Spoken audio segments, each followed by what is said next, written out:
The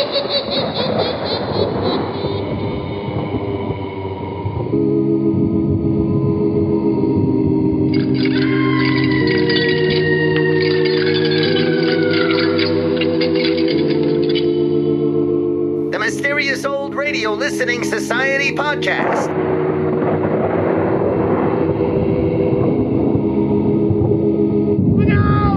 Welcome to the Mysterious Old Radio Listening Society, a podcast dedicated to suspense, crime, and horror stories from the golden age of radio. I'm Eric. I'm Tim. And I'm Joshua. We love mysterious old-time radio stories, but do they stand the test of time? That's what we're here to find out. In honor of the first month of the new year, we present the first in a trilogy of debut episodes from classic radio programs, beginning with a recommendation from our mysterious listener, Glenn.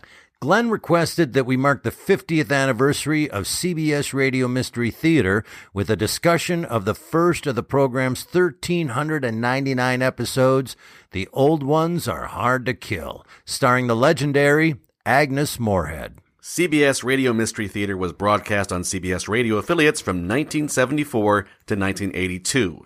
Created by Golden Age radio producer Hyman Brown, the series was part of a larger effort to reinvigorate the lost art of radio drama. In addition to CBS Radio Mystery Theater, the network launched the General Mills Radio Adventure Theater in 1977, also produced by Hyman Brown, and Sears Radio Theater in 1979. Other similar attempts to revive the medium include NPR's Earplay and Rod Serling's syndicated series, The Zero Hour. Actor E.G. Marshall served as the host for most of the program's 8-year run. Unlike Inner Sanctum's Raymond, the host from Hyman Brown's other famous radio series, Marshall was never self-consciously artificial or over the top. His gentle, grandfatherly demeanor eased listeners into the dark world of the story, creating an appealing incongruity between teller and story. Marshall left CBS Radio Mystery Theater February 1st, 1982, shortly before the program came to an end. Tammy Grimes took over host duties for the remainder of the run. Agnes Moorehead, the star of CBS RMT's first episode, is best remembered as Endora, Samantha's haughty mother from the 1964 television series Bewitched, but her career began in 1937 when she became a principal player in Orson Welles' stage company, the Mercury Theater. During that same time, Moorehead made frequent appearances on radio, including Welles' CBS series The Mercury Theater on the Air and the crime drama The Shadow, playing Margot Lane opposite Welles' Lamont Cranston. When Orson Welles directed his first feature film, Citizen Kane, he cast Moorehead as Mary Kane, Charles Foster Kane's mother.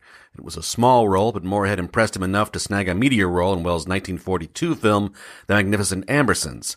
Her performance as the high-strung spinster Fanny Minifer earned her an Academy Award nomination and the attention of suspense director William Spear, who cast her as the neurotic Mrs. Elbert Stevenson in Sorry, Wrong Number, forever linking Moorehead to the classic play and earning her the title First Lady of Suspense.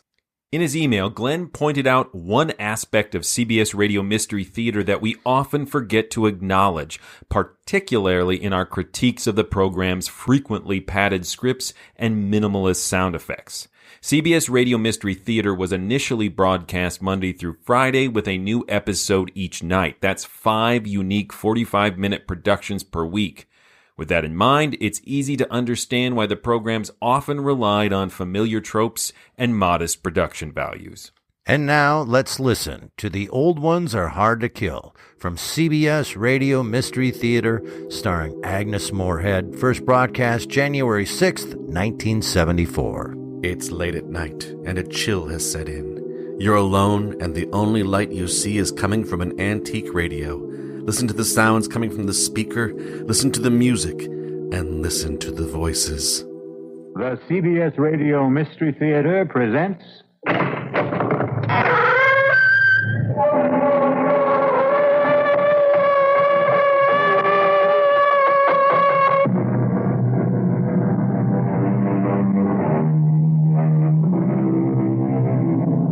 Come in. Welcome. I am E.G. Marshall. Welcome to the sound of suspense. Welcome to the fear you can hear. But mostly to the world of terrifying imagination. In the story you're about to hear, The heroine is a young woman of 77 who has reached her golden years with her sense of independence intact, with a spryness to her limbs, very good vision, and excellent hearing.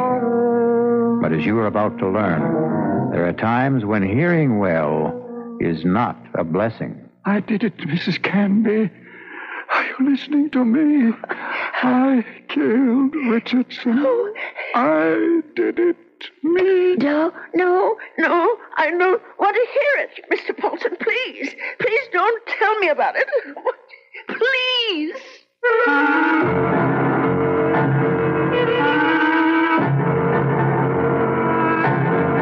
Our mystery drama, The Old Ones Are Hard to Kill, was written especially for the Mystery Theater by Henry Slessor and stars Agnes Moorehead. It is sponsored in part by Anheuser-Busch Incorporated, brewers of Budweiser, and by the Kellogg Company, makers of Kellogg's Special K cereal. I'll return shortly with Act One.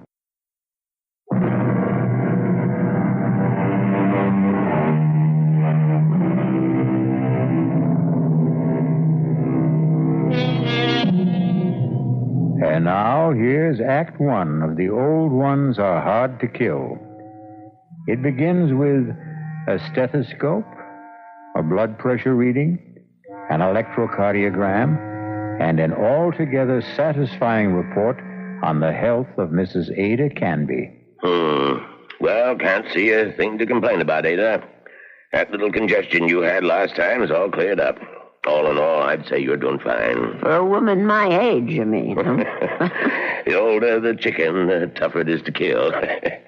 That's what my grandmother used to tell me, and she lived to be 98. Speaking of relatives, you see much of Walter. My grandson? Oh, the usual once-a-year visit. And he always comes up with the same complaint. What's that? That I shouldn't be living all alone. That big house of yours must get pretty lonely sometimes. Well, the truth is, Dr. George, I'm not alone there. You're not? I decided to take in the boarder last month. Really? I haven't written Walter about it. I'm sure he'd object to my taking in a stranger, but there's really nothing wrong with Mr. Paulson, except his health, maybe. His health? What's wrong with him? Oh, the poor man's had a terrible cold for the past 2 weeks. Won't let me do a thing for him, though. Well, now, where did you meet this Mr. Paulson? He answered the ad I ran. He's just back from South America. Been living in Brazil for years. He's a very nice gentleman, really. He keeps to himself and tends his birds. He has the loveliest blue parakeets. You can hear them chirping all over the house.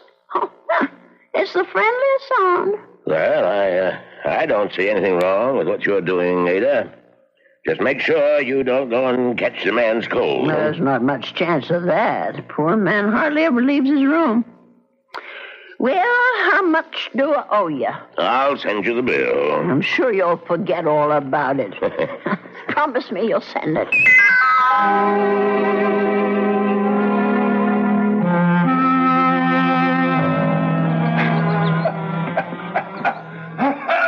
Oh, dear. Mr. Paulson? Are you all right? Yes, Mrs. Canby. I'm all right. That cough sounds worse than up to me. Why don't you let me fix you a little hot milk and honey? No, thank you, Mrs. Canby. Thanks very much. I'm going to try to get some sleep. Well, all right, if you say so. I guess it's time I was in bed myself.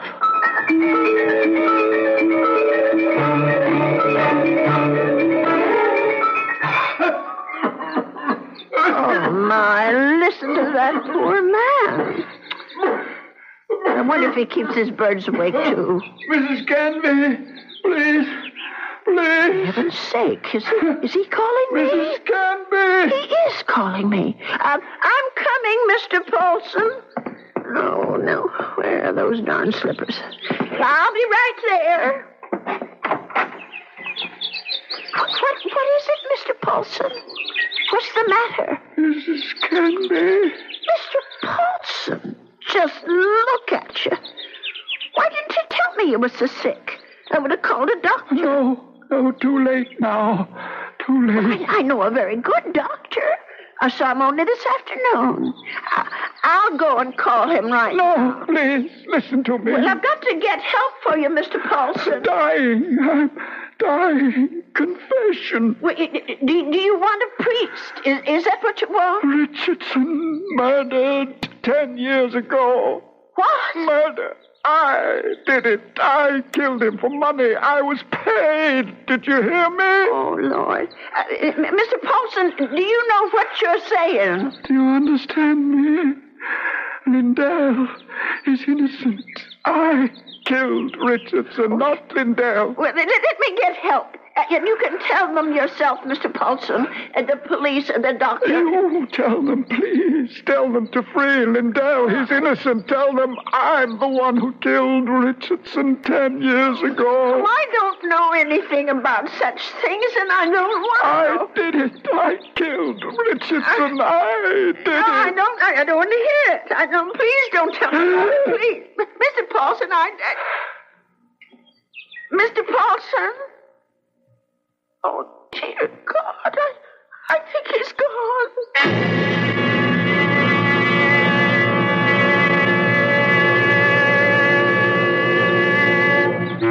Listen to those poor little birdies. I suppose they miss poor Mr. Paulson. I'll lay them in his room. Well, let's see about this letter now. Dear Walter, I hope you don't mind my turning to you for advice, but I really don't know what to do. It's been 3 days since my boarder, Mr. Paulson, passed away, and I still haven't told the police what the man said to me. I just can't bring myself to get mixed up in anything like this. Dear, what's the use of writing Walter? He'll probably think I've dreamed it all up. No, I'll just forget it. How do you forget such a thing? Those names, I keep hearing them. Richardson, Lindell. Lindell is innocent. Oh, dear God, what if it's all true? If Mr. Paulson actually murdered this Richardson and Lindell is innocent? Only, well, who are they? I wonder if a telephone book, well, why not? Let's see. Richard, R-I-C-H-A-R. Yes, here it is. Oh, Lord, there's dozens of them. Well, I'll try Lindell. That wouldn't be as common, I don't suppose. Yes, here it is. There's only about half a dozen, then. D-L-D-E-L-L. Oh, my heavens. Lindell and Richardson. Both names together. Lindell and Richardson Investments. 9 Concourse 4153132. I wonder if... Well, maybe it's the only way to be sure.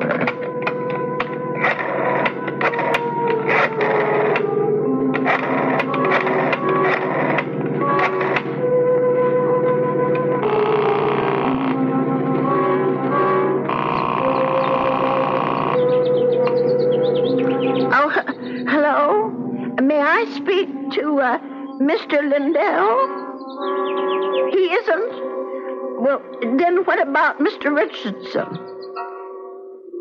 Oh, I see. Well, is there someone there I can speak to?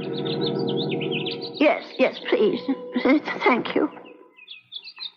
Hello. This is Mr. Chelton. May I be of service? Well, maybe you can. I want to know about your Mr. Richardson, about when he died. I think I did business with him once, a long time ago. Well, it's 10 years, madam, just about. But if you're interested in investment advice... Well, I'll think about it. Thank you very much. 10 years. Well, it could be a coincidence. I guess it all depends on how he died.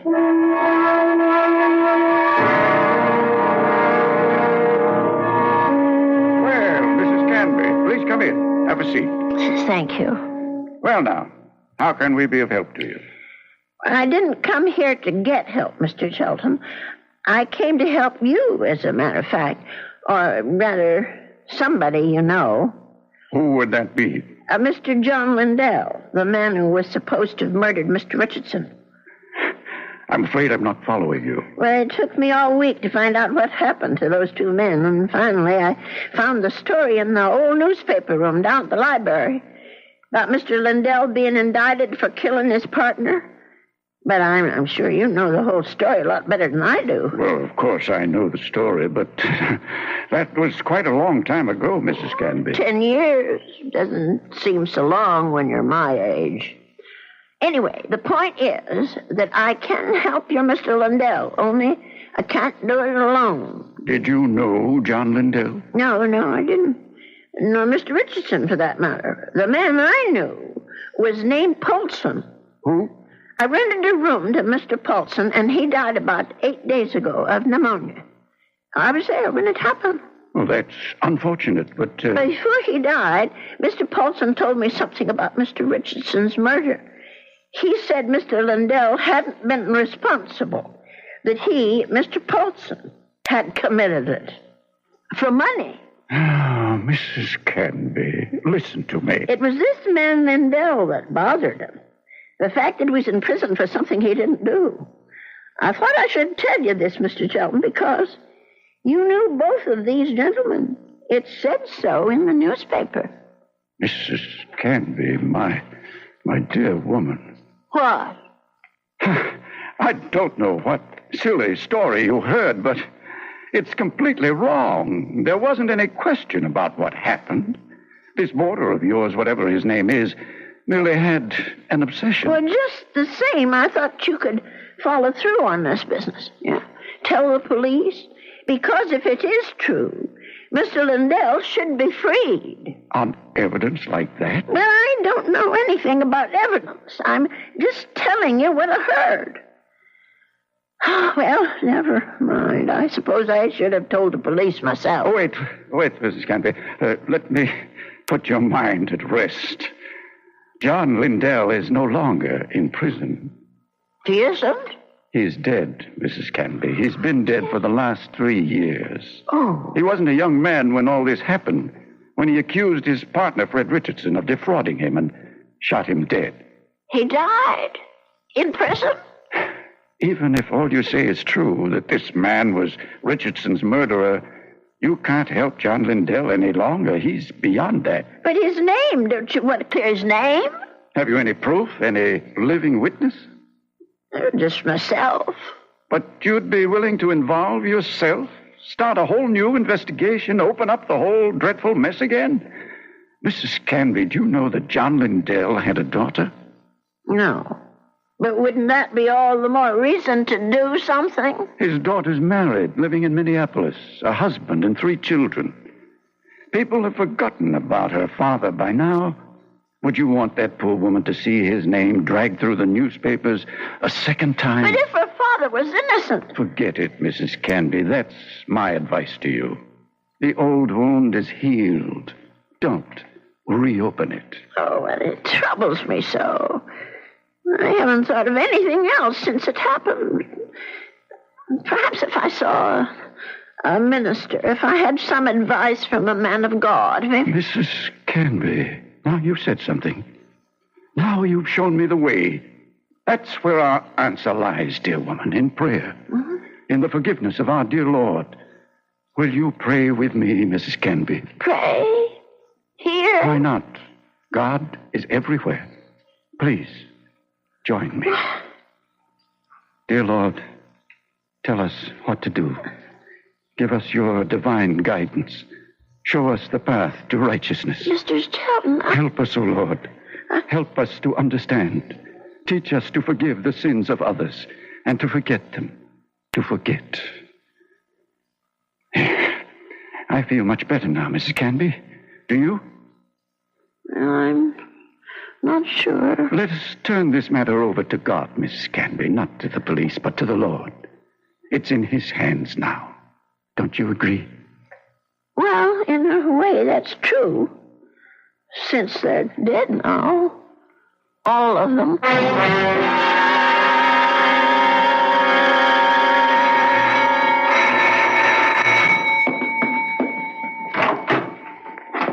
Yes?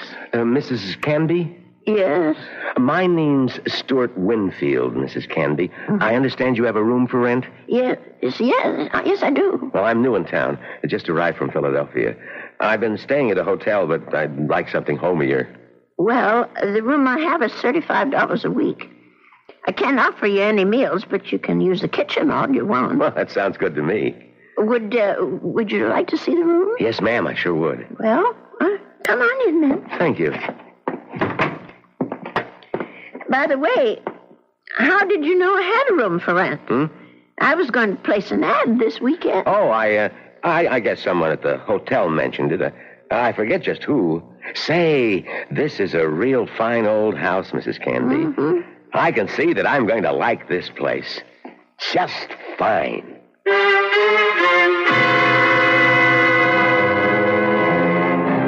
And so Mrs. Canby has a new boarder. He's a very personable young man with a great deal more charm than old Mr. Paulson had. Perhaps in a little while, Mrs. Canby will be able to forget her former boarder and the shocking confession he made on his deathbed. I'll be back shortly with Act 2.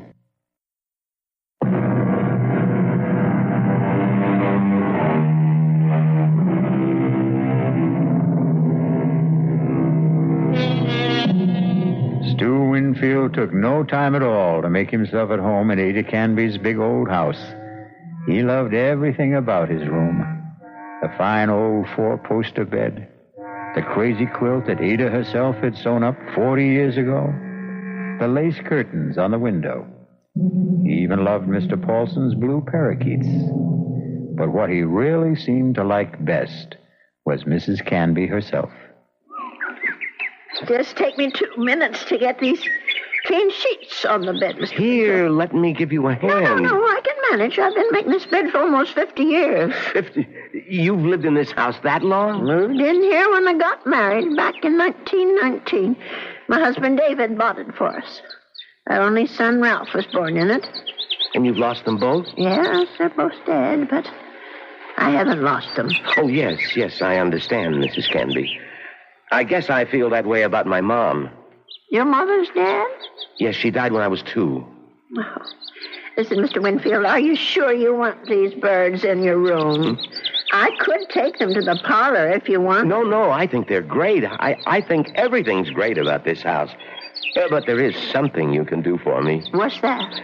Would you mind not calling me Mr. Winfield? Oh? That's what they call my father. My name's Stuart. Well, all right, Stuart.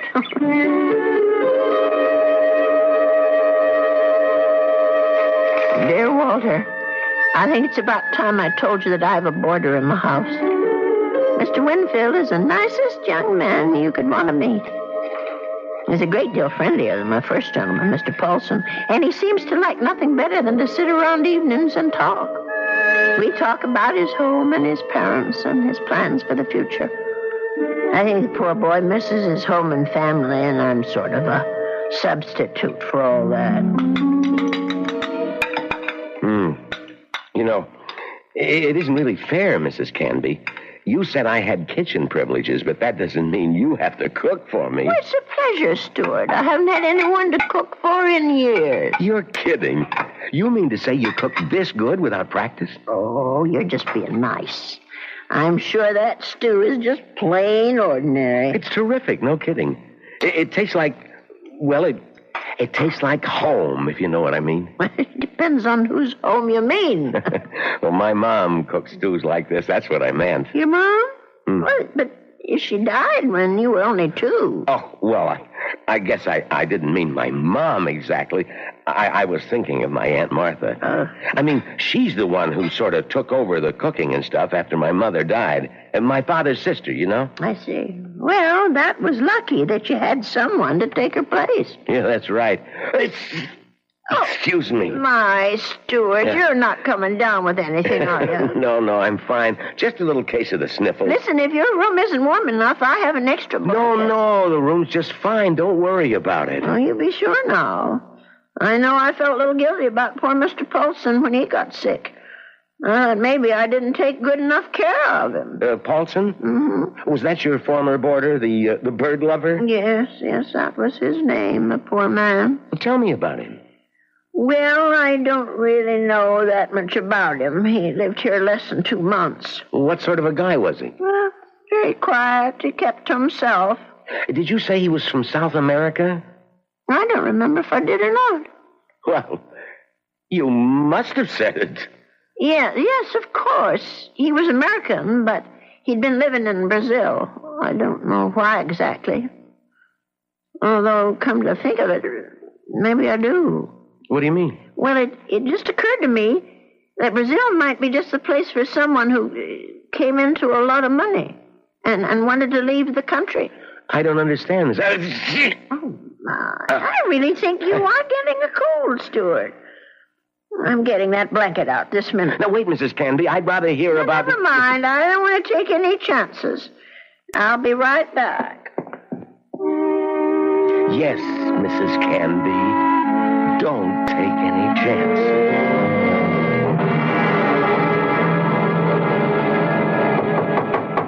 Stuart? Yes? Come in. I brought you a tray, Stuart. Oh. No, you shouldn't have. You shouldn't have gone to all that trouble, Mrs. Canby. Wasn't the least bit of trouble. Besides, you've got to have some supper. Feed a cold and starve a fever. That's what they say. I mean, I was going to come out to the kitchen and get myself a sandwich or something. You didn't have to bring it to me. Oh, look at that. Is that roast chicken? Well, that's what it's supposed to be. I hope it tastes all right. Noodle soup with dumplings. Mrs. Canby, you're spoiling me rotten. Do you know that? Yeah, I just thought it'd be a good idea if you stayed in bed and took it easy. You weren't planning to go out tonight, were you? No, I was just going to stay in and read for a while. Maybe watch television. Oh, that's good. Here, I'll just set this tray down. Oh, the service here is just too good. Oh, we never finished our talk the other day about that boarder of yours, Mr. Paulson. Well, there's not much to say about him, really. Well, you said something about his living in South America. You said you thought you understood why he was living there. Sounded real interesting. Well, the truth is, Stuart, there is something to tell about Mr. Paulson. Maybe you can help me feel better about it all. About what? Now, I'm not going to tell you if you don't eat. All right, Mrs. Canby, I'll eat. Well, it happened just about 3 weeks ago.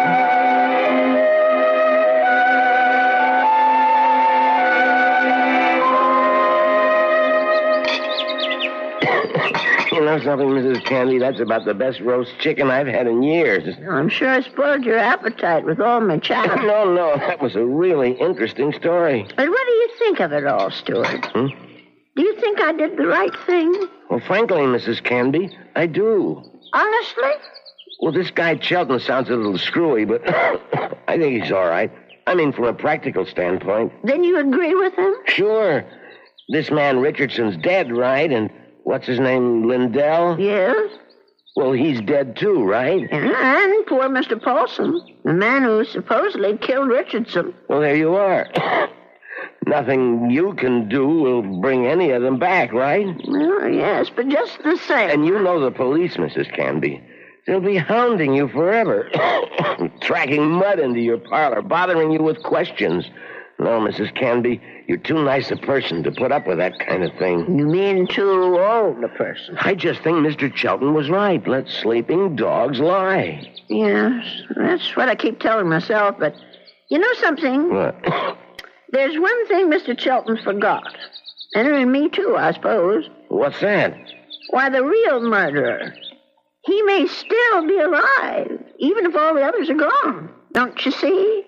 No, I don't. Even if Mr. Lindell can't be helped anymore, that doesn't mean the real murderer should get away.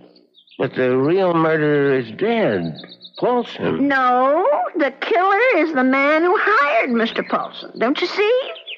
Is it right that he should get away with it? Now, wait a minute. You're jumping to conclusions. No, I'm not. Mr. Paulson told me that he was hired to do this thing. Well, maybe he was hired by Lindell. Maybe Lindell hired him, and then Paulson got cold feet, and Lindell did the shooting himself. No, I'm sure that isn't true. You see, I read the newspaper article all about it. Well, you really were thorough about this, weren't you, Mrs. Canby? You poor man. That coal's gone to your chest now, hasn't it? No, I'm all right. Stop worrying about me. Let's talk about this other problem of yours. Well, maybe I'm making it more of a problem than it should be. Maybe if I just told the police everything, I could forget it once and for all. No, I really couldn't advise that, Mrs. Canby. Well, it said in the newspaper story that the two men were partners in that investment firm.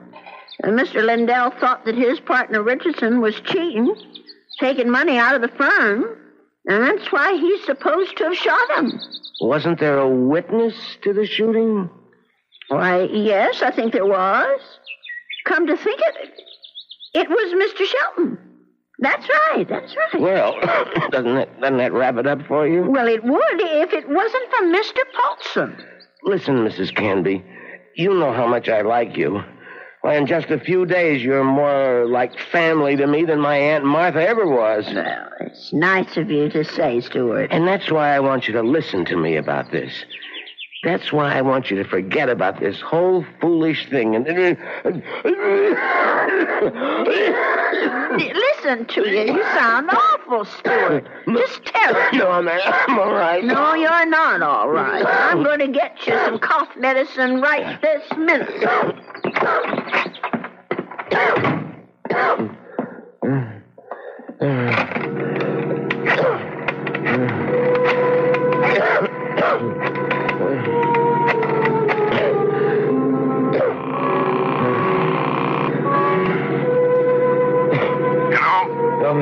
Mr. Chelton, it's me, Winfield. Well, what's happening? I think I better stick around for a few more days, Mr. Chelton. The old lady's beginning to get fidgety, if you know what I mean.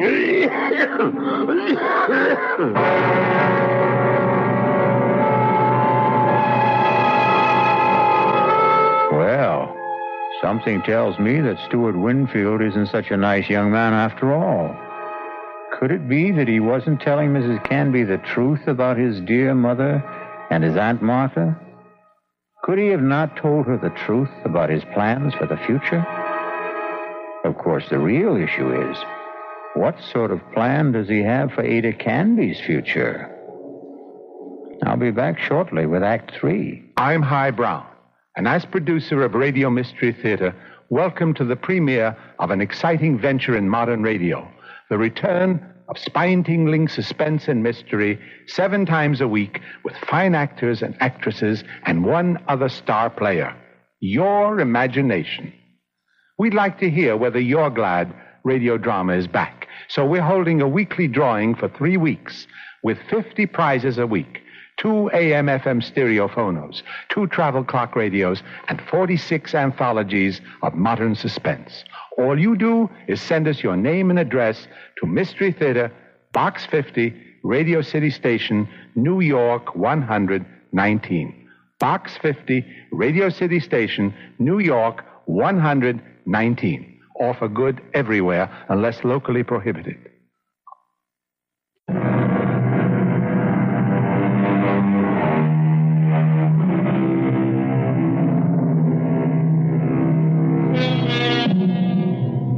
Mrs. Canby. She isn't sleeping well tonight. But of course, Mrs. Canby has good reasons for insomnia. Her thoughts are whirling. Her boarder Stuart was right. She doesn't want the bother of going to the police. And she firmly believes in the old adage, if you don't trouble, trouble won't trouble you. But still... Oh, my.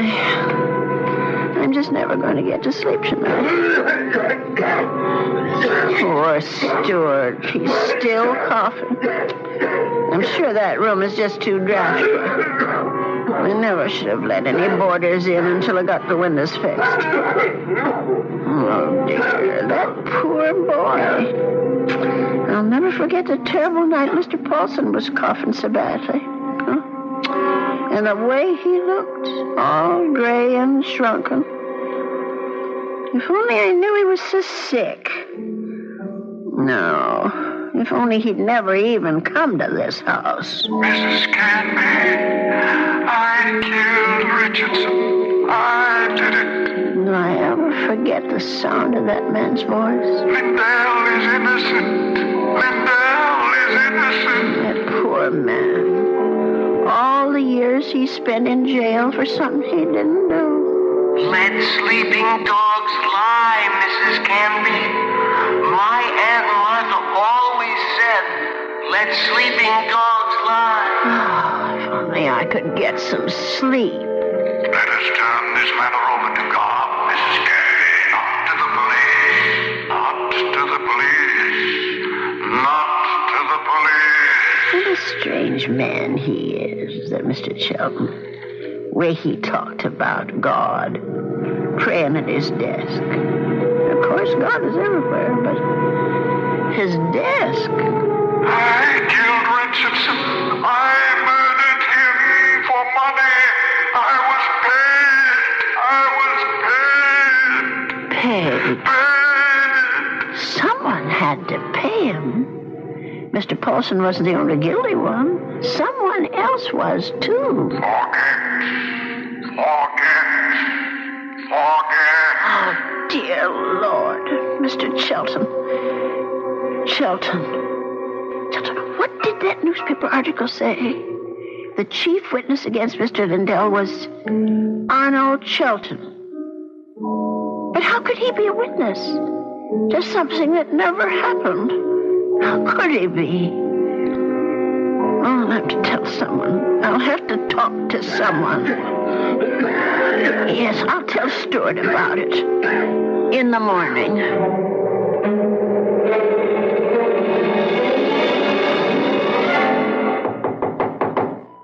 Stuart, are you awake? Yes, I'm up, Mrs. Canby. Come in. Oh, no. Now, don't tell me I'm getting breakfast in bed, too. Well, I know you had a terrible night last night, Stuart. You were coughing much worse than ever. I guess that medicine wasn't very good. Sorry I kept you awake, Mrs. Canby. No, that wasn't your fault. No, something else kept me up. What was that? Oh, my mind, I guess. Maybe I should say my conscience. Well, that sounds serious. Well, it is something serious, Stuart. Well, I might have let a man get away with murder. No, it's even worse than that. He did something worse than murder. You're talking about Paulson again. No, I'm talking about the man who hired Mr. Paulson. He didn't just have that man Richardson shot. He let an innocent person go to jail and die there. Now, that's like committing 2 murders, if you ask me. I have to tell you something that occurred to me last night. Sure, go ahead. Well, it's about Mr. Chelton. Mr. Arnold Chelton. Yeah? Go on. I'm listening. Stuart, I wonder if maybe the reason Mr. Chelton was so upset with me, the reason he didn't want me to go to the police, was because he was afraid. Explain what you mean. Well, what I mean is maybe Mr. Chelton had good reason, besides the one he told me. He was working for both Mr. Richardson and Mr. Lindell at the time of the murder. Well, so what? Well, he was also the chief witness at the trial. A witness for the prosecution. But he saw the shooting, didn't he? But that's just the point. He saw Mr. Lindell shoot Mr. Richardson. Well, that's not what you told me last time. I mean that he was an eyewitness. No, that's right. He didn't actually see the shooting. He was miles away when it happened. I don't quite remember the details. There was something about a phone call, maybe? Yes, that's what it was. He claimed that Mr. Richardson was talking to him on the phone when Mr. Lindell showed up at his apartment. He said that Richardson cried out something about Lindell having a gun. And then he heard the shot. But how could that have happened if the gun was fired by Mr. Paulson? If, Mrs. Canby, that's the big little word, isn't it? If. But don't you see what I'm saying, Stuart? Arnold Shelton had the most to gain. Gain? From what? From both these men leaving the firm. That'll leave the whole thing to him. All those customers, all the investments he handled, all the commissions, or whatever they call it. Are you accusing this guy Shelton of being the killer? Yes. It's the only answer, Stuart. Well, look, if that was the case, the police would have figured it out. But they didn't. There was nothing in the stories I read that pointed any suspicion at Mr. Shelton. I don't suppose it even occurred to them.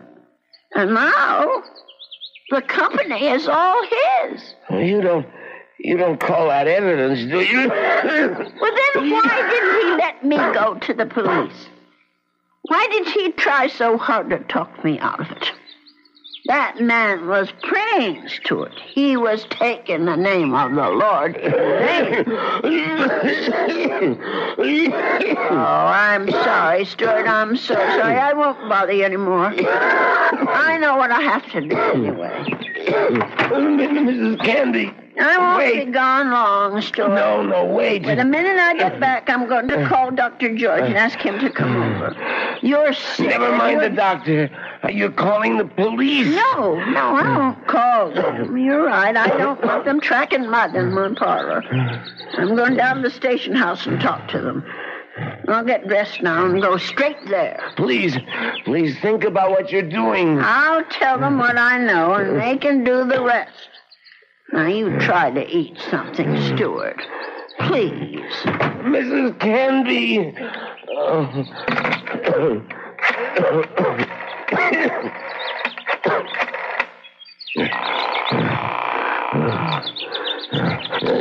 Sheldon?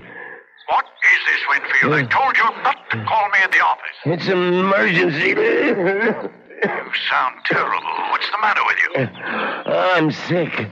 Only you're going to be a lot sicker. What are you talking about? The old lady. I can't stop her. She's decided to talk. What? She figured it out. Figured out exactly what you did, Sheldon, and how you did it. You fool. You've got to stop her. Do you hear me? That wasn't part of the deal, Sheldon. It's all of the deal now. The price didn't include anything like that. The price just doubled. Old ladies are always having accidents. Make her have one. Make her have one now, Winfield. All right. She's gonna have a fall down the cellar steps. Right now. I gotta get my robe on and my slippers. I gotta hurry.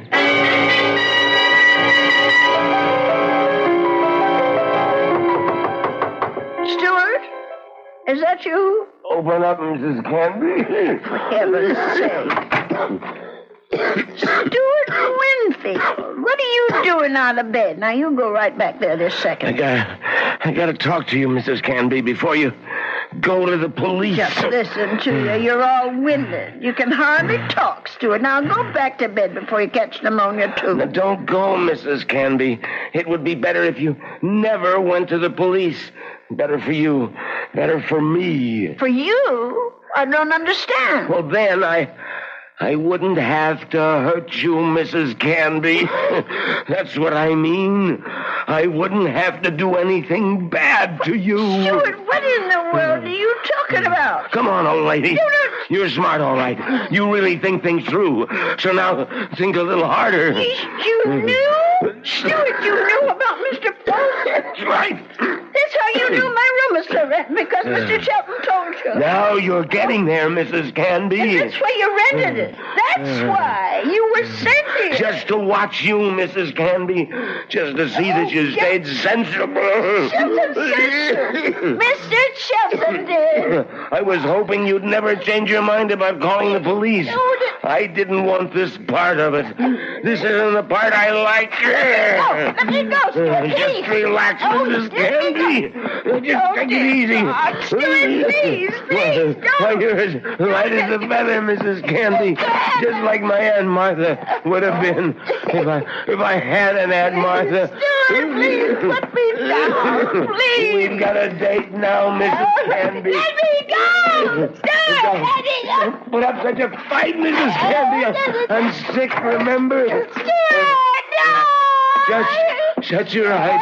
Please, shut your eyes and don't look down. Oh, God. Stuart, those stairs. Just shut your eyes, old lady. It'll all be over.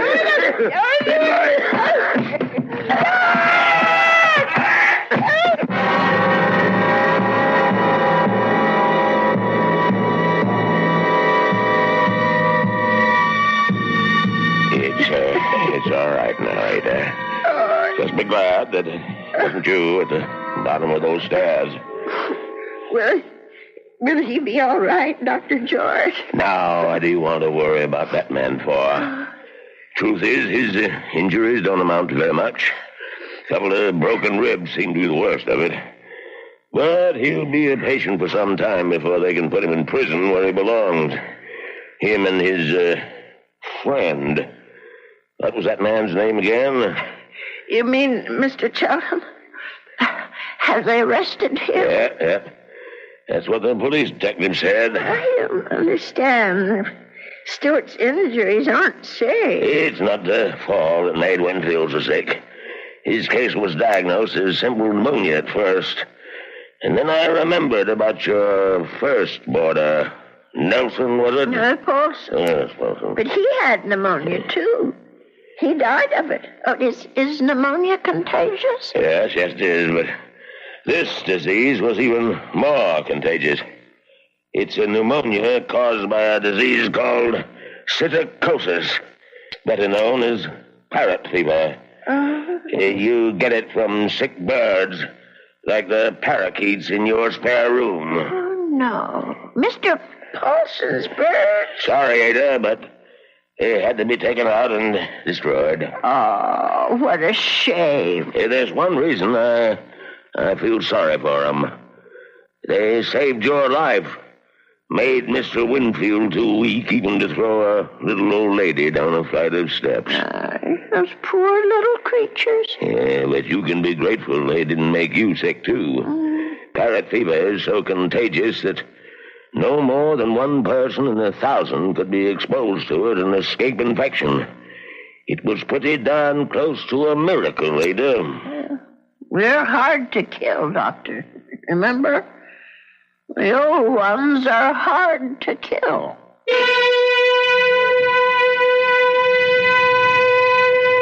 They say that people are living longer than ever before. And when we look at Ada Canby, we can understand why. She's a tough old lady. So tough she could withstand the threats of man, beasts, and bird. So let that be a warning to all those who think that our senior citizens are easy prey for crime. Watch out. They may turn the tables on you. Or the stairs. I'll be back shortly.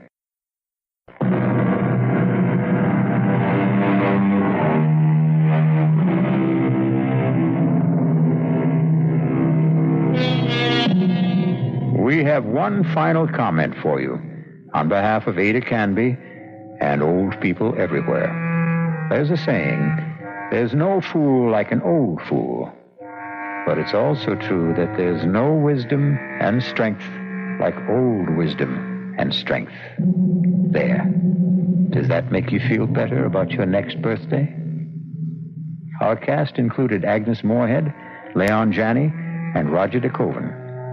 The entire production was under the direction of Hyman Brown. Now, a preview of our next tale. You spoil me shamefully.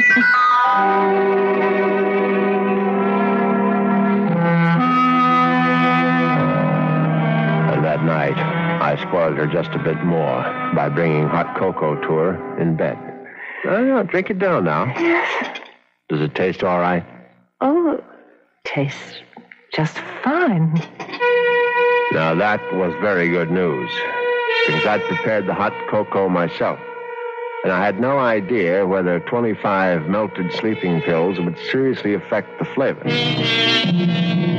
This is E.G. Marshall inviting you to return to our Mystery Theater for another adventure in the macabre. Until next time, pleasant dreams.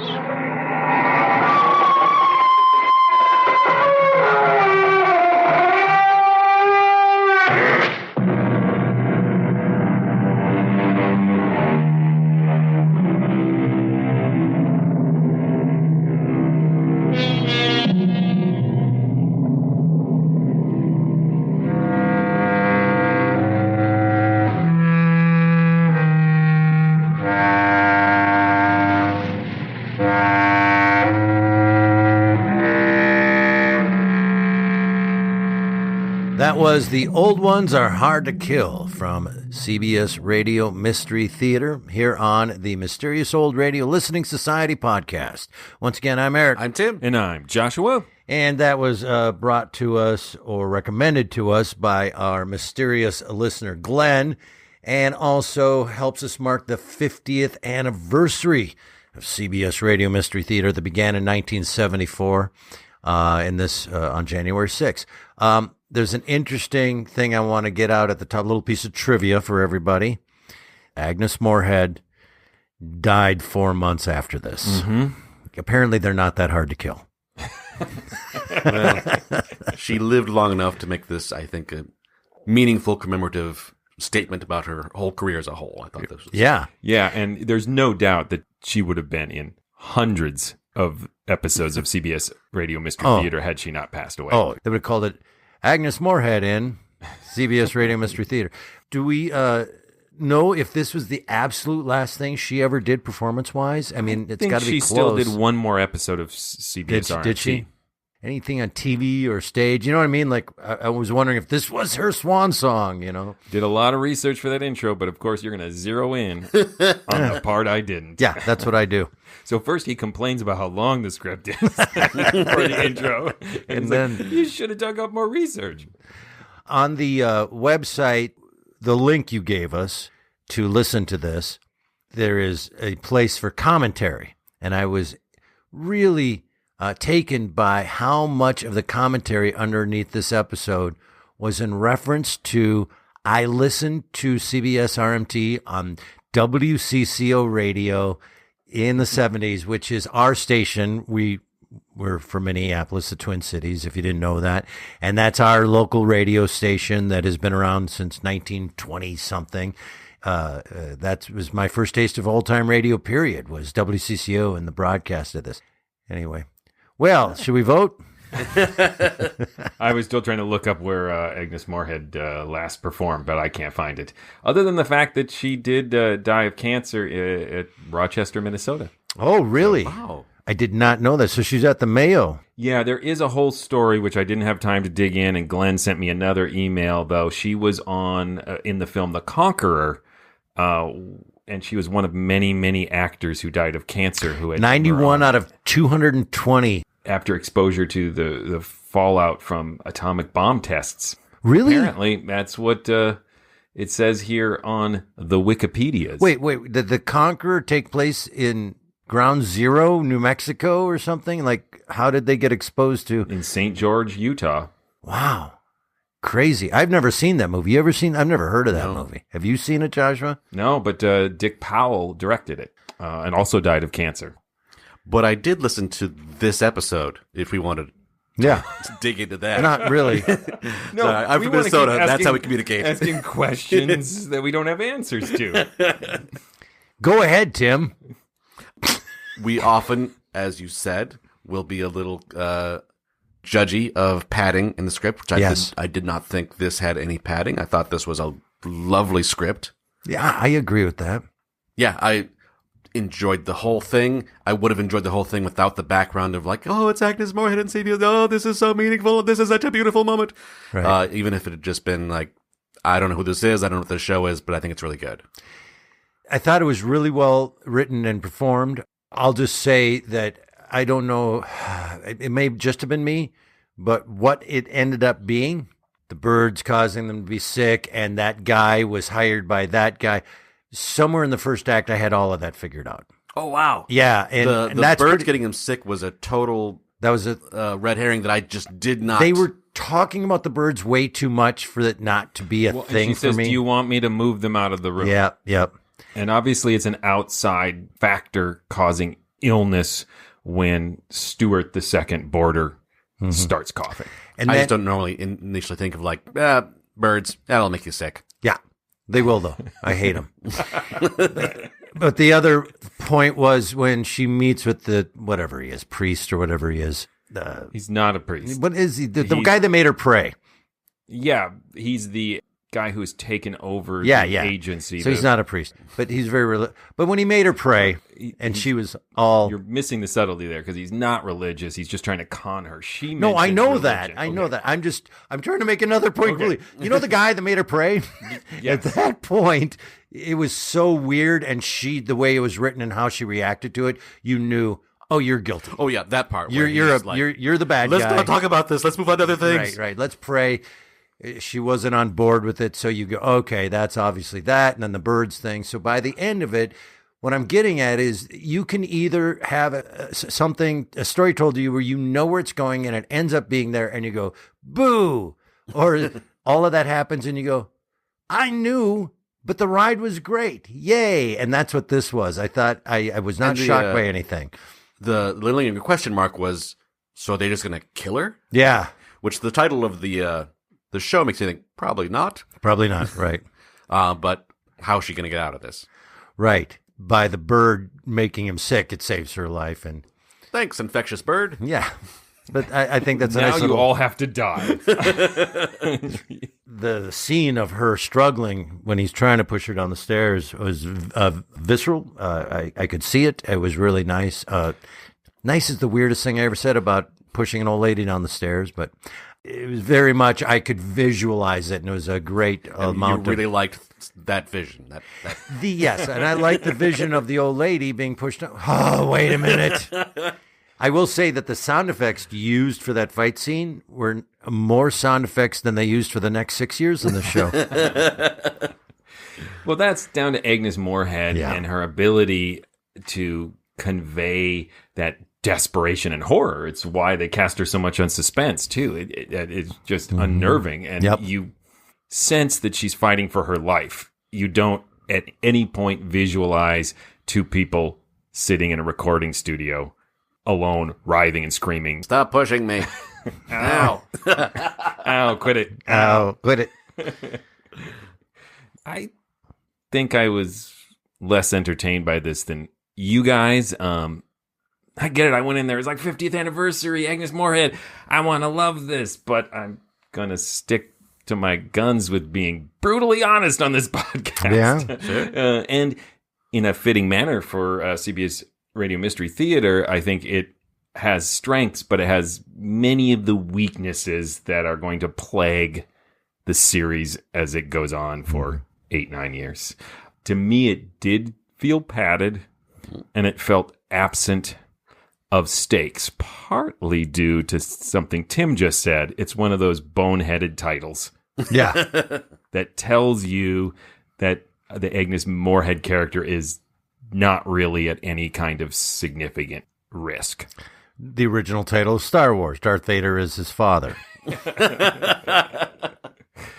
So the things I liked about it first, I just liked Hyman Brown pandering to what he assumed would be his foundational audience, which was old people who still remembered radio. It's even in that wrap-up with E.G. Marshall. He's like, so the next time you think, criminals, that old people are an easy mark, remember, they're tough and they'll fight back and they have deadly birds. And they'll support advertising. Yes. So I like that on that meta level. Also, old-time radio is hard to kill. You thought it was gone. It comes back. So it's a show thesis statement. Yes, I appreciated that. And I really enjoyed the fight scene, like you said, but partly because the rest of it was so talky. Right, it was very talky. As CBS RMT is. And I really liked the uncomfortable scene, even though it completely telegraphs who the bad guy is. When he, the businessman who's behind it all, hears her mention that she wants to talk to a minister, and he jumps on and thinks, oh, this is some doddering old religious lady, so I can manipulate her, right? It had really Night of the Hunter, evil preacher versus orphanage lady vibes to it. And I thought that was a good scene, and a slightly disturbing one. I'm always disturbed when someone says, let's pray. But that's me. It's usually well-intended, unlike in this episode. Depending on the scenario, it's not always, I'm going to kill you next. No. It's always well-intended, just awkward. But in this case, awkward and sinister. Yes. And so I think it's a double-edged sword, that scene, because it gives the game away. Yeah. And I think the suspense is supposed to hinge on, is she going to figure this out in time? I don't think the director, Hyman Brown, or the script is attempting to hide who the bad guys are and doing it poorly. I think it's a choice. It just makes for less entertainment. I thought the stakes were going to be a little different, particularly when the guy had been imprisoned wrongly. I thought, this is going to be, we've got to get him out. Right. And then we find out he's dead, and the tension sort of slackens there. And it's just a cold case that this character who's part Miss Marple, part the old lady who owns Tweety in the Warner. Right. You're like, okay. This is nice. And Agnes Moorehead's performance is nice, but it just moves at an old lady pace. Those elements that you were describing, I bought into them. And it started for me at the top where she learned, like, oh, this guy who just died made a confession of, I killed this other guy's free. That there's these slow steps of, like, do I want to tell anyone about this? That is my business. And, like, I'll check into it a little bit. And, like, oh, they're both dead. It doesn't really matter. That I took it on faith, I guess, that this is going to bite her in the butt at some point sooner or later. And all these things that are dissuading her from, you don't have to pay attention to this. You could just let this go. Those are part of the threat to my ears when I was listening to this. So that deflation of tension worked for me, but it is still, I totally see a deflation of the tension. I do think they made a mistake, though, in that when the second boarder shows up in the script and moves in, we can make all the assumptions and be accurate and correct, but to give him the phone call to confirm that he's the bad guy is unnecessary. Like, I would rather find out and confirm he's a bad guy through Agnes' character finding out instead of through this, okay, listen, I figured she's onto us. Like, now he's the bad guy. And so we didn't need to have that confirmation phone call.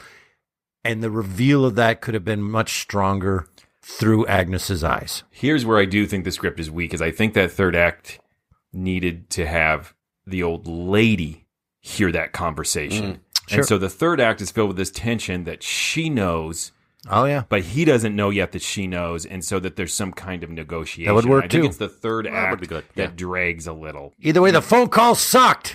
But there would have been more of a purpose. If he'd made that phone call and she had heard it or had accidentally picked up the other line, then we're in sorry wrong. Then we're in sorry wrong number. Exactly. And maybe that's it.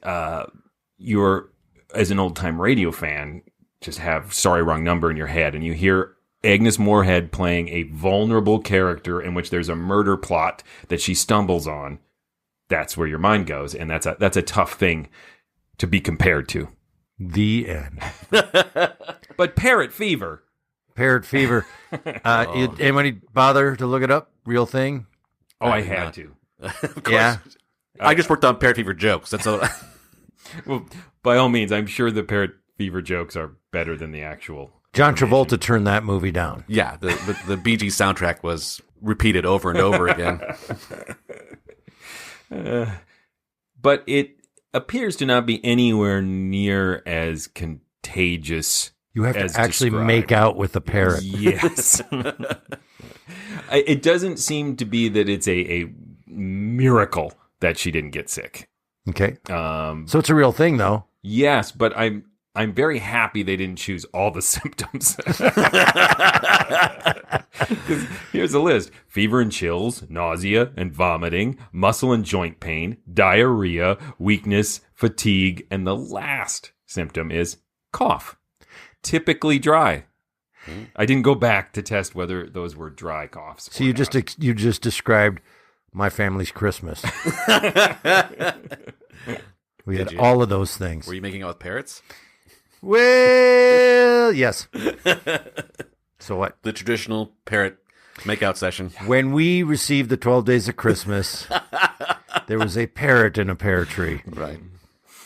It was hard to listen to his hacking cough for as long as we had. Okay, to, thank right? you for bringing it up. It is January in Minnesota, and it was just like, this is the sound of my life, as you just said. I everywhere. Right I now. wrote in my notes as I was listening to this, so much coughing.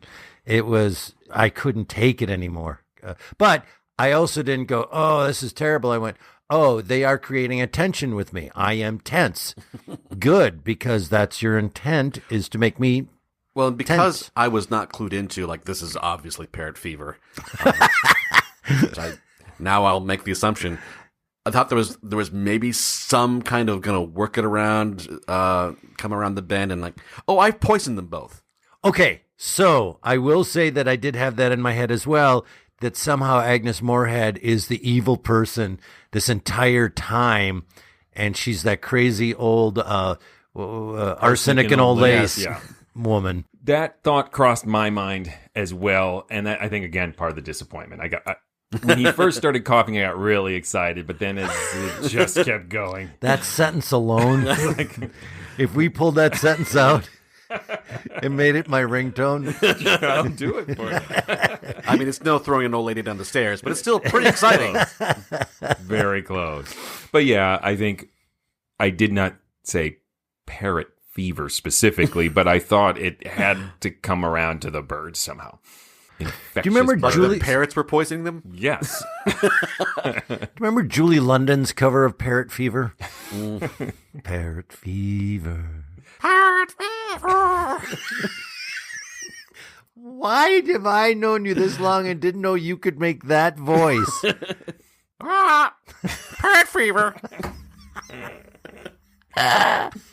Where did you kiss me?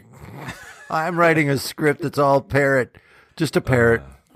I don't think we can wrap this up without mentioning Hyman Brown himself appearing to encourage folks to write in. I thought that was a nice little bit. It was fun to hear him. It was also fun to remember back to a time in which travel radios were cutting-edge technology. That would be a prize, not something you threw at the thrift store as you drove by. You throw it at it. Take that, thrift store. Ow. All right, should we vote? Yeah, Sure. I liked it. I liked it a lot. Again, I will stick with, I agree with everything Joshua says, but I will stick with what I said at the beginning, and that is, I know where the journey was going, and it wasn't that surprising, but I thought it was well written and well acted. I didn't feel the unnecessary padding like I do in some other CBS RMT shows. And again, Glenn, we said it again in this opening to all you people who are CBS RMT fans. We know they wrote 8,000 of these every 6 minutes. It's hard to write. We're not ripping them. It's a really incredible endeavor. So it's a lot of talking and a lot of padding to fill up 40. We know. Doesn't make it any more enjoyable sometimes. But this particular one, though, there's a lot of CBS RMT that felt, oh, you just get to the point. I never felt that with this. And I had a lot of fun. Not a classic. I'm going to shake some brains here. I think this is a classic. Wow. We're porridge too hot, too cold, and just right. But for the weight of, we're going to create a script that is the inauguration of, this is a new era in audio theater. Mm-hmm. And for that, we're going to bring back Agnes Moorehead. We're going to pay homage to, like, we're going to thematically try to hit the nail on the head of the old ones don't die. I mean, to try to hit the themes in a story that's entertaining. They had a big goal they were going for, and I thought they did it excellently. Even if this was just a random episode of radio that didn't have that context, maybe I'd feel like, yeah, pretty good. But with that context, I thought they did a fantastic job. Great start to a 50-year run. I thought it was long and kind of predictable. But again, are you reviewing my review? Yes. No, I agree with everything Tim said. I just think for all those reasons is why you might want to do a second draft. But I found it incredibly cozy. This would put me to sleep in 10 minutes. This is like the kind of stuff I like to listen to as I'm falling asleep. And Agnes Moorehead throwing her down, coughing, bird fever. But Agnes Moorehead's performance is great as always. She's always incredibly committed. Dreamed I made out with a parrot last night. I don't know why I'm still voting. Yeah. Historically significant, of course. Yes. Fun to listen to, but not a classic. Rock! Not a classic. But thank you, Glenn. And, yes. Glenn got us because Glenn sent me these emails, and I know you're not taking requests from people who aren't patrons, but this is the 50th anniversary. Oh, of he's right. CBS Radio Mystery We had to do Theater. it. Played us like a fiddle. Yeah, and then he was like, and I've sent requests before and you never used them. Like, oh, guilt and topical. Oh. Yeah. But I'm just telling you now, listeners, it won't work. From now on, you got to be a patron. But good job, Glenn. Tim, tell him stuff. Thanks for coming. That's not what I'm supposed to tell you. We hope you tell your friends about our show. No, this is the wrong spiel. Please visit ghoulishdelights.com, home of this podcast. You'll find other episodes there. You'll find information about our upcoming shows, about our swag that you can buy, and learn how you can become a patron and request shows the proper way. Rock! Patreon. Yes, go to patreon.com/themorals and please support this podcast. As we mentioned, going forward, if you want to recommend an episode for us to listen to, you've got to join at a certain tier on Patreon. But that's not all.